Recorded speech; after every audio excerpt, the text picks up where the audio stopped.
Welcome to State of Ed, a podcast about education inside the classroom and out. My name is Marc. And I'm Nick Simone. How you doing, Nick? I'm doing well. Busy time as always for the end of the year for teachers all over the country, but doing well. Yourself? I'm very well. Again, very busy, and I feel like the end comes earlier and earlier every year and lasts for a longer and longer period of time. And people always ask me when we get around May or June, they say, "Oh, wrapping up, everything kind of slowing down," and I'm like, "Are you kidding? This is when it ramps up, and you just go off the cliff, and that's how the year ends." And that's the analogy that I give. So it doesn't slow down like a train pulling into a station.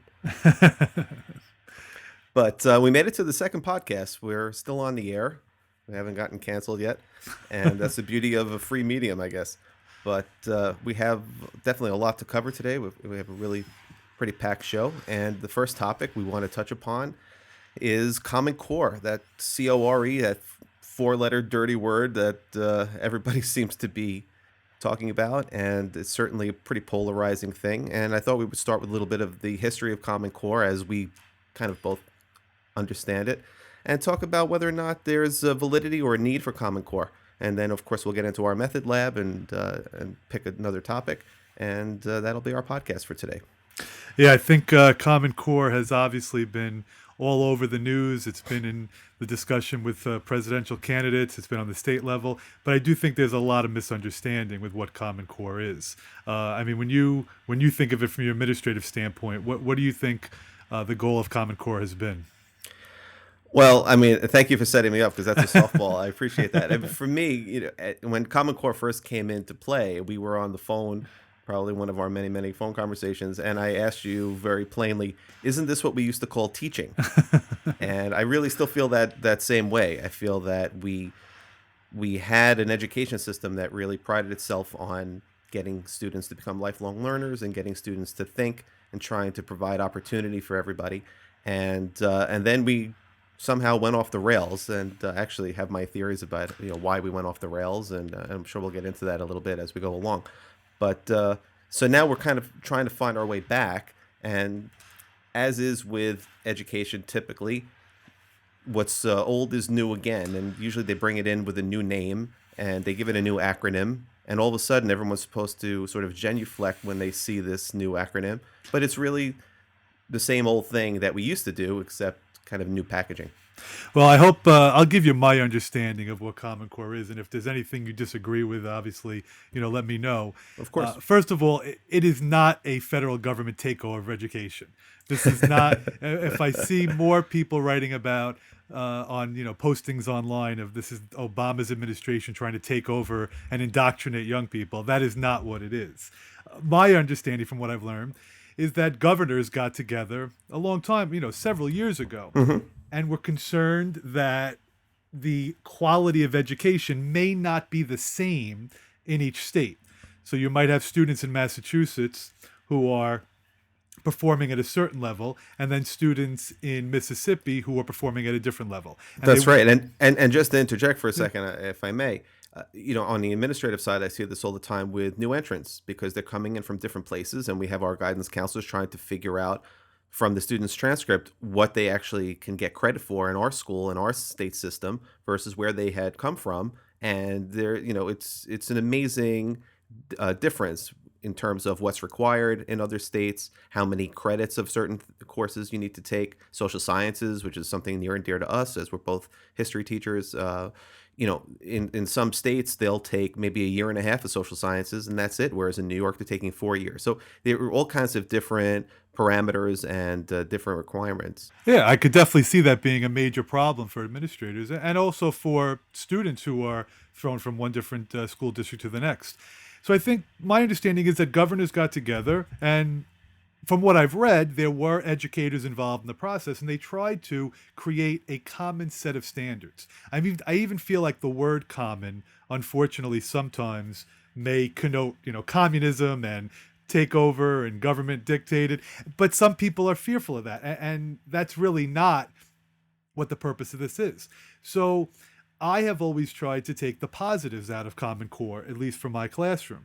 And one of the aspects that I emphasize is that it is more student centered learning, that they are trying to get students to, instead of just memorize facts, understand how to utilize facts, understand how to problem solve, because Mhm. colleges and job programs, they are feeling as if students are not ready. They're not prepared for the real world.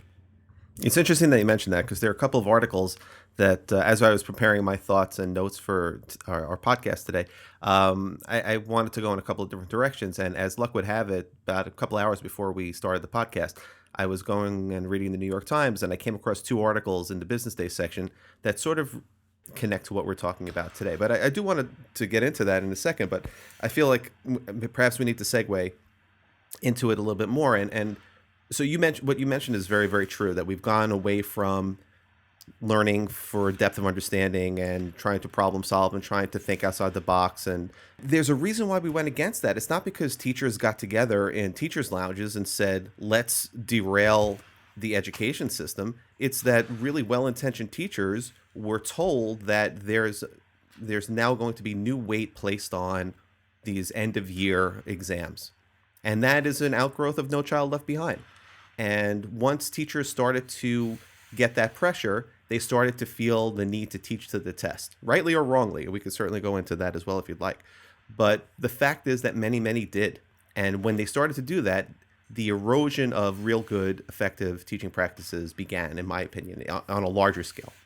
Yeah, I agree. And one of my big concerns is that the testing culture and the accountability issues that they're trying to put on teachers with tying them to the tests is being lumped together with Common Core.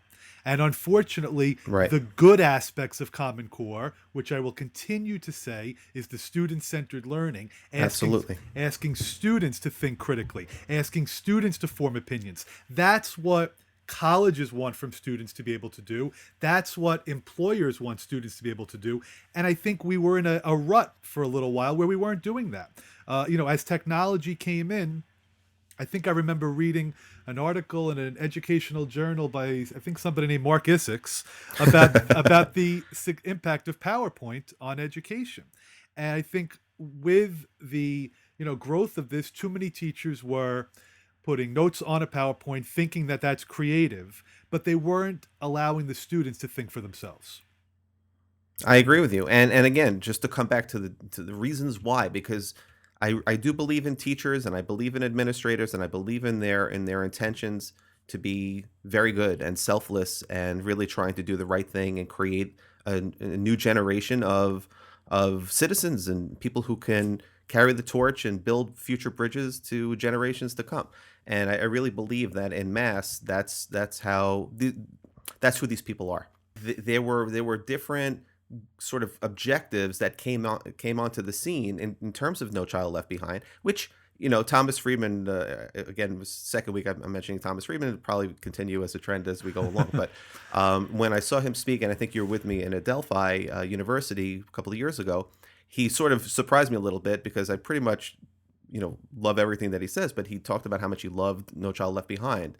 And the only valid point that I feel he made there was that it did create a baseline of data to really determine exactly how disparate are these different states, and that was sort of the impetus behind Common Core. So to that extent, I understand. However, when teachers started to teach to the test because they felt like their job kind of relied on it, it started to get bad. And then we've kind of moved even further off the rails where now with Common Core and APPR, their jobs are literally going to depend on these tests. So they're doubling, tripling, quadrupling down on something that's really deleterious to education. And that's problematic. I also think one of the very sensitive issues with this topic, and just think of the name No Child Left Behind, there is this belief that every student is capable of reaching those very high standards that have been set. And I think that many teachers in the classroom who are with students all day long for their careers don't feel that way. And that doesn't mean that every student can't succeed in life. We're not saying that. Of course. But, you But look, that's how people will misinterpret you. That's the right. problem. They'll shut down the conversation right there and start calling you all kinds of names as if you don't care about kids, and that's also a problem. And we really have to address that because we want to challenge kids, but we don't want to make it unattainable. And for some of our students, I'm sure in every building all throughout the country, this is too difficult for them. And I think they kind of use career readiness to address that issue. But are we really preparing kids for careers with these type of standards? Okay, so you keep begging me to bring in these two articles that I read because they really line up exactly with what you're talking about. But before we get there, I just want to go one more point in of the 2008 Beijing Olympics. If you saw the 2008 opening ceremonies, it was probably the greatest thing that I've ever seen, I can certainly say, and it was incredibly impressive.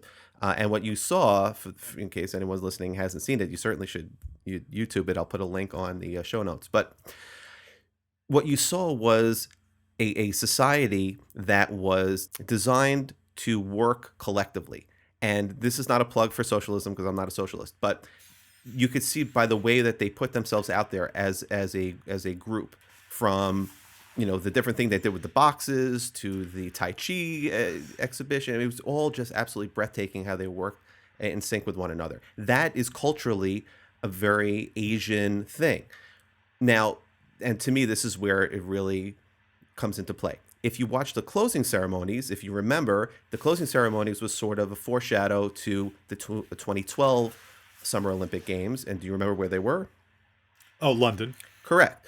And do you remember who was in the closing ceremonies in Beijing? It was Jimmy Page, the guitarist from Led Zeppelin. And to me, that said everything you need to know about Eastern culture versus Western culture. And if you're talking about those international tests where we're getting our butts kicked by Singapore and Beijing and South Korea and all these different Asian nations, and you want to look at their culture and the way that they really believe in educating and making sure that everybody has what they need. Again, it's not a plug for socialism. I'm not talking about redistribution of wealth. However, I am talking about our version, which is No Child Left Behind.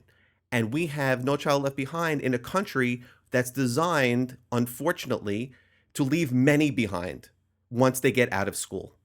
And look no further than income inequality, look no further than the articles I'm going to discuss in a couple of minutes. And it's no wonder why there's a disconnect. It's no wonder why we're having trouble implementing this kind of system-wide change to create an educational system where everybody gets to do everything and everybody's wonderful. And as soon as they're out, all of that comes to a halt. And to me, that's a tremendous issue. Yeah, very well stated. Now, you bring up this whole concept of us competing versus other countries in the world, because that's Right. one of the problems people point to in our educational system. Absolutely. I don't have any evidence in front of me. I have no data in front of me. However, I would be. But you know all the stats. We're like 23rd in math, and we're 21st in I don't know, English. and I don't know if I believe that. I want to know. We are a very large country, and I would like to know if you take parts of our educational system, if you take the schools that have money, that have funding, and you compare those students to Singapore, Sweden, I'd like to know how they do. I feel as if in my 21 years, my brightest students are as smart as they've ever been, are as knowledgeable as they've ever been. They've been challenged tremendously. I think our problem is socioeconomic in this country. I don't think we know how to deal with schools in poverty. I think that is the problem. Now, if you have proof to prove me wrong, I just think that our issues are not that all students are failing, that we are that badly behind them. Okay, well, let me bring in the articles that I was mentioning. So one article was written by a man named Neil Irwin, the other one Eduardo Porter, and it was in today's Times, and we're recording this on Tuesday, the 21st of April, and I will put links to them on the show notes. But so to me, these sort of argue on both sides of Common Core, and it really calls for the need for Common Core in one of the articles in particular. Neil Irwin's article. Less educated Americans, especially men, are shifting away from manufacturing and other jobs that once offered higher pay, and a higher share are now working in lower paying food service, cleaning, and groundskeeping jobs. And the median earnings of working men from ages 30 to 45 without a high school diploma fell 20% over the last 23 years, adjusted for inflation. So, whereas we used to be able to still have people earn not a great living, but perhaps a livable wage without even a high school diploma, those days are pretty much gone. 20% decrease over those years, that's hurting. And another thing that they mention in this article, first, there's a decline of the number of jobs in manufacturing and other industries that once paid less skilled workers good wages, a result of technology and globalization. So they're talking about two things. It's not just education, but it's also an increase in technology, and it's also the moving of, offshoring and outsourcing and all different things that have gone on in the last 15 years. And he also argues that there are changing norms around worker pay and the workplace. For example, less union power, lower minimum wages when adjusted for inflation, and a culture in corporate America of cutting labor costs to the bone. So part of what I'm arguing here is with No Child Left Behind, with Common Core, I totally understand the reasoning for it, and the other article really kind of hits this home a little bit more. But once we get them out of high school, even out of college, what's waiting for them? Well, they also don't feel as if their time in school is productive. And I think you probably remember That's right. that video by Sir Ken Robinson, Love that video. right, which we should also probably post. He actually has a new book coming out. I just saw him in the news this morning.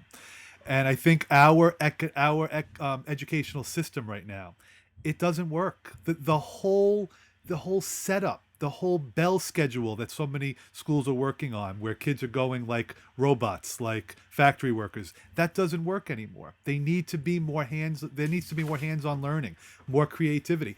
But that's the aspects of Common Core that I like. And my concern is that we're either going to go all in and not make the changes that are necessary, or we're going to just completely destroy everything with it and start over again. I mean, if we do want to Right. talk, I think I've been more pro the aspects of Common Core, but Yeah. one of the problems that I really think a lot of parents are struggling with has to do with the math. Now math Hmm. isn't math sequential? Doesn't math build from one year to the next? It used to. So why would you start Common Core math in the middle of a child's education? Why not start it with kindergartners as they go through the system? Well, I can't, where do I begin? You I can't really, defend it. Yeah, you it's can't, no, you can't defend it. And this is where you start to get into the ulterior motives of Common Core. And that's when it starts to get really, really upsetting, because you're not talking about implementation that's done wisely. You're talking about people who just want things changed, and they want them changed now. And when you do that and you start uprooting things and you start making wholesale changes, there's tremendous collateral damage. We talked about the opt out movement last week. I think you have people who believe that their children are that collateral damage, and they're starting to fight tooth and nail to make sure that they aren't, at least for their emotional well being. And there's not much they could do in many other ways, but they want to at least preserve their child's emotional well being. I do not want to believe, as some cynics do, that really the ulterior motive here is to destroy public education, that they want it to fail. I don't, and so that we can see the privatization of public schooling, because there's an awful lot of money to be had. I know, and because there's an awful lot of money to be had, it's hard to argue that that isn't part of their plan. It's so cynical, but I understand. I do understand. Look, they're not dumb people. The people who work at the U.S. Department of Education, the various states' departments of education, they're not dumb people. We might want to believe that they're dumb people based on the changes that they're making, but they're not unintelligent. They might not have a clue what goes on in a classroom. I'll certainly wager to say that, but they're not dumb.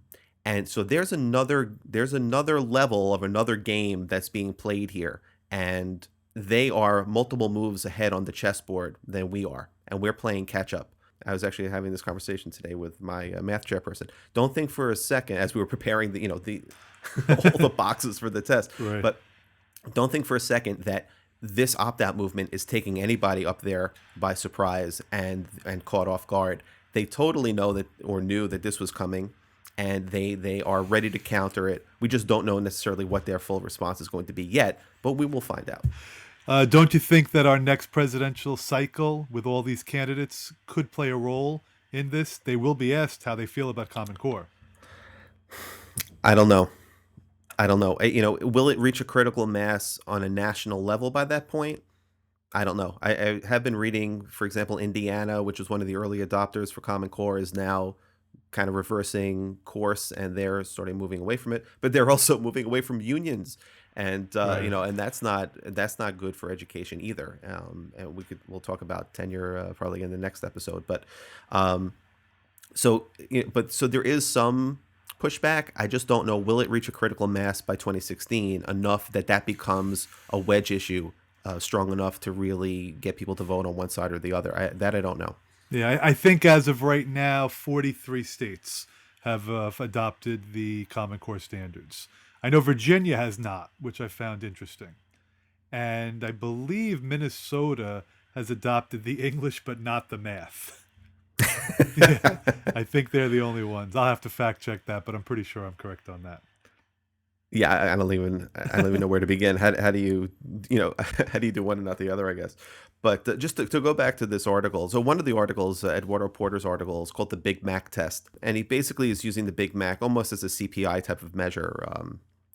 And he makes an argument: if the job market cannot keep hardworking people out of poverty and spread prosperity more broadly, how will it be done? Is public assistance our future? And he says the United States notably hasn't increased educational attainment at the rate the labor market requires, and the economy simply doesn't need as many less educated workers as it once did.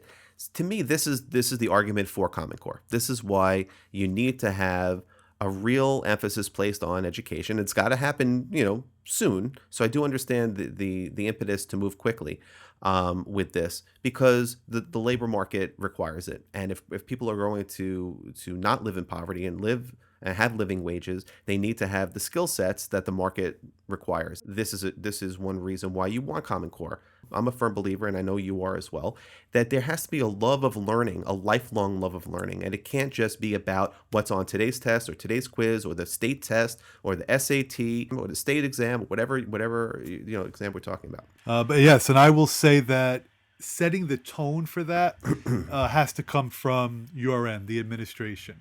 I really believe you could say what you want about teachers, but I do think that by nature, teachers will follow. Teachers, if you tell them this is the expectation of what we would want to see in your classroom, they will do it. They were told use technology. And what do teachers do? They use technology. I'm not Right. saying they're using it always the right way, but that's what they're told. They do it. If you tell teachers, we want a classroom where students are encouraged to ask questions and Hmm. students are encouraged to work collaboratively to problem solve, they'll create lessons that way. I really believe that. Yes, if their livelihood and their paycheck is not dependent upon a certain number of students passing an assessment that is Right. poorly constructed. Yes. Well, as we transition into our next topic, I'm going to continue to be optimistic that the horrific nature of testing in the country today will not bring down all of the good aspects of Common Core. And I'll hold out hope for that to take place. Okay, so at least 50% of this podcast will be retaining. No, I'm an optimist too. I really Yes. am, and I believe in each individual teacher in front of each individual classroom. They hold all the power. They really do. And my job is to give them whatever support I can, whatever training that I could possibly provide for them, things that are above my expertise level to have them go and interact or gain additional knowledge and so on. Yeah, Um, and Mark, I will say, I think that there are teachers all over this country who are doing miraculous work in their Without a classroom doubt. that I would pay to be in their classroom. All you got to do are just Google searches of activities and ideas and seeing teacher websites and YouTube channels, and there are just great, great work being done by teachers all over this country. With everything we've discussed in the first two episodes, there is a factor here, and that is students have to be able to buy in. Students have to be motivated to want to learn, and they can't disrupt the other students. So, what happens when that does take place? Because I know a lot of teachers feel tremendous pressure and stress put on them by unruly students. Did you ever have a situation where you see a student in the in-school suspension room or going to the detention room at the end of the day and you say, "You, Bobby? You, Sarah? because they're great in your class, because they participate in your class, they're wonderful, they hand in their work, they do well on exams, and all of a sudden and you talk to your colleague who put them in there, and they tell you this is the terror of my existence. I can't sleep at night because of Bobby and Sarah. Do you ever have that situation? Oh, absolutely. And I think as we discuss this, I'm probably going to find myself on both sides of the argument. But I do think that there are times where a student is great in one class and doesn't do well in another. And I think we So, have what are to. the factors that lead into that, in your opinion? One key aspect of how I try to run my class is setting a tone at the very beginning. I think too many teachers will start the year with a list of rules of do not do this, do not do this. And I would rather start the year with a list of guiding principles of what we'd like to do. And one of the things I do say is we want to treat everybody the way you'd want them to treat you. And that includes me. Hmm. I am not going to verbally go after or be loud with a student because for many of these young people, that's not going to work with them. That's So right. I think setting a tone early on that it's an environment where kids can feel comfortable to make mistakes, but they also have to be held accountable for them. And they have to treat people, all of them, with respect, me included, sometimes alleviates problems that it may have had without that. It's funny that you mentioned rules. When I first started teaching back in Brooklyn a long time ago, 20 years ago or more, I started in my classroom and I looked at everyone else, all the other classrooms of my colleagues, and they're on the wall in big paper. Sometimes it was pretty, sometimes it was just handwritten. All the rules of the class: 10 rules, 15 rules, 20 rules, 25 rules, rules for this, rules for that. And I basically said to my colleagues, "Oh, so what should I do on day one?" They said, "Well, you have to go over the rules. You have to give them seats and you have to go over the rules." So I said, "Okay, I have to give them seats. I have to go over the rules," because I was 22 and that's what they told me to do. So I did that for a few years, and every first day of school, it was the rules, the rules, the rules, and take home the rules and sign the rules and have your parents sign the rules and bring in the rules back and hold the rules up when they break the rules. And one year I decided that I wasn't going to do that, and I put up one rule on a piece of paper or whatever it was. And the rule was always try your best. And I basically worked everything off of that. If you don't have your homework today, is that really you trying your best? You didn't do X, Y, or Z, you came in late, you were talking in class, is that you trying your best? And I worked it into something that made sense, something that it's almost impossible to say no to. And it's sort of like this car salesman technique of trying to get the person to say yes. It doesn't matter say yes to what.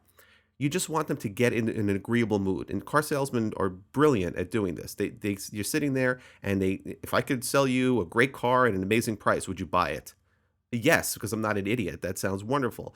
So you want to sort of use the same technique. You want students to get into an agreeable mood, and that's one way to get them. If you just tell them what they can't do, then you're 100% right. It won't be nearly as effective. I think also a lot of the discipline problems that take place in our schools start out as very small issues Yes. and then they snowball out of control. And if we could work initially when something takes place that is disruptive to the lesson. If we can work on, I think, talking to kids. I think a lot of times the best work I do with a student is really by talking to them about how they're behaving and why we think this is not the best behavior for them, for their progress, first and foremost, and also what it's doing to everybody else. But sometimes if you go after students in a very tough manner right from the beginning, they're only going to go back after you. I'm so glad you said that, because now I'll put on my administrator hat, because when things break down in the classroom between a teacher and a student, where do they wind up? They wind up in my office. And where do the parents wind up? The parents wind up in my office also. And I can't tell you that, you can't be more correct in your assessment, because there are many different opportunities that the adult has along the way to de-escalate any and every situation. And the really great people who don't have any discipline issues or rare discipline issues in their classroom, they are the ones who just inherently know, or they learned it, maybe it was acquired. They know how to de-escalate situations. They never have to yell. They never have to get in a student's face. They never have to do any of those kinds of things. And more importantly, they recognize that it's okay if you lose the battle as long as you win the war. And unfortunately, what happens is ego gets kind of embroiled into all of this, the student's ego and the teacher's ego, the adult's ego. And both feel like they can't lose. And when you have a situation like that, then nobody's going to win and everyone's going to lose. What I have seen in my 21 years, uh, that's been very positive, is I've seen so many examples of teachers who started out with having a contentious issue with a student. And as time goes on, some of these relationships have just flourished. Right. They've really, teachers have become mentors, life mentors to these students. So I think it's always important for the kids to understand that just because we had a problem doesn't mean that we can't look past this and overcome it. That's part of life. Well, I'll give you a wonderful story to support exactly what you said. What you said, and it had to do with the teacher that I've worked with, whom I respect very much, and a student who was a really bright young man, but just felt he had to prove something and sort of represent himself in a way, that was more street than academic, and it interfered with him really kind of making a connection with this particular teacher and the teacher who desperately wanted to make a connection with him, but it was just going badly. And we were getting to the point where it was just toxic. He basically would walk in and within minutes he'd be out of the room and he'd be down in my office, and it was just, and to the teacher's credit, she tried, but it just wasn't working. And I had a mediation in my office, and the two finally got to have a conversation and get to know one another. And they created a bond. Now, this student went on to graduate. Not only did he not give her any trouble, moving forward in the classroom, when he went on to graduate and when he found success, he found a job, and he was in touch with another teacher from the school, and he made a special point to say to that teacher, "Do me a favor, please go to Mrs. X and tell her that I'm doing well and I got this job." And he's still thinking about her after the fact because they had this moment. So, like you said, it doesn't have to necessarily start off wonderfully, but if everyone's willing to take that time to really get to know kids and really get to know and understand their situations and make a connection with them, it goes in an incredible way. Yes, and I agree in an overwhelming number of the cases that will work. But I did say at the beginning that I might be taking both sides here. Okay, go ahead. I've been reading a couple of articles recently about districts that are engaging in, I guess they're calling them talking circles, instead of suspensions. And now again, I don't work in a school where there are major discipline problems, but I think we have to recognize that there are some schools that are very dangerous. Without a And doubt. the safety of the students and the staff has to become the utmost priority. I don't know how effective talking circles are for students who might punch a teacher in the face, I'm sorry, Right, or right, who might slash somebody, or who engage in repeatedly violent behavior. right. That's where we walk a fine line. And again, I'm not in an administrative position, so I don't have experience with this, but I'm a little concerned about that, because if there are no consequences for serious behavior, I don't know how we ever expect young people to correct that type of attitude. What's the culture of your classroom? When the students come into your room, are you prepared? Because if you're prepared, you can expect the students to be prepared. Are you doing something that's interesting, that has meaning? Because if you do, you're going to get more buy-in. When you get more buy-in, then you'll get less discipline. So lesson planning and being prepared is a form of classroom discipline that most people don't talk about, because they think it's about warnings and about suspensions and about detentions and so on and making phone calls home. But it goes so much past that. If you're prepared and if you're demonstrating to those kids, and without using words, that you are a professional. It has everything to do with how you dress, has everything to do with how you prepare, has everything to do with how you conduct yourself. When the chips are down, do you fold, or do you stand tall and maintain your composure? Those are tremendous signals, and that has everything to do with the kind of discipline that you're going to have, whether you're going to be successful disciplining your classroom, or your class rather, or you're going to be unsuccessful, relatively so. Yeah, I just think that I'm very worried about the path we may be taking, because I'm reading a lot more about this, that there are so many big districts that are trying to employ this type of behavior instead of suspensions. And while I don't want suspensions to be the first resort, because I do understand losing class time is not good for their progress That's at right. all. But the punishment still has to fit the behavior. And if it's a very serious, violent offense, I think we have to maybe review how we're handling that.